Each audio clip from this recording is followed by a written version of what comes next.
Kandidati për kryetar komune në Gostivar, Valbon Limani nga radhët e koalicionit Aleanca Kombëtare për Integrim, ka ndarë vizionin e tij për një Gostivar modern, të zhvilluar dhe të drejtë për të gjithë. Gjatë 16 muajve, tha ai, dëshmuan se me punë, vullnet dhe rezultate të dukshme synojnë një kapitull me projekte që synojnë përmirësimin e jetës së qytetarëve.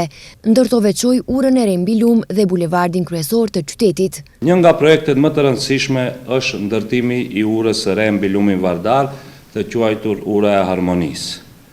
Të gjithë procedurat administrative dhe ligjore për këtë projekt janë ka fundi dhe në pranverë besojmë se do të nisim me punimet. Ura do të ketë 4 korsi për automjete, 2 korsi për bicikleta, 2 korsi për këmbësor.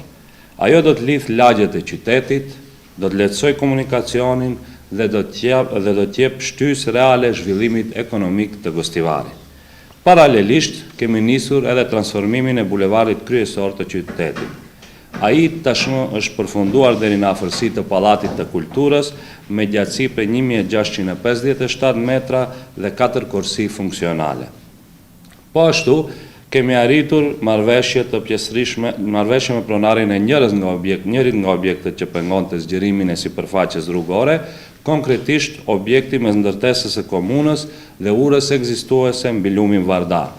Projekti është gati dhe në pranverë fillon realizimi i punimeve për këtë pjesë të bulevardit. Kandidati për kryetar të komunës së Gostivarit nga Aleanca Kombëtare për Integrim, Valbon Limani, i shoqëruar nga kryesuesi i Këshillit Komunal, Valdec Gjaferi, dhe drejtues të shtabit zgjedhor, dje kanë takuar banorët e Turqanit të Madh dhe të fshatit Llakavic.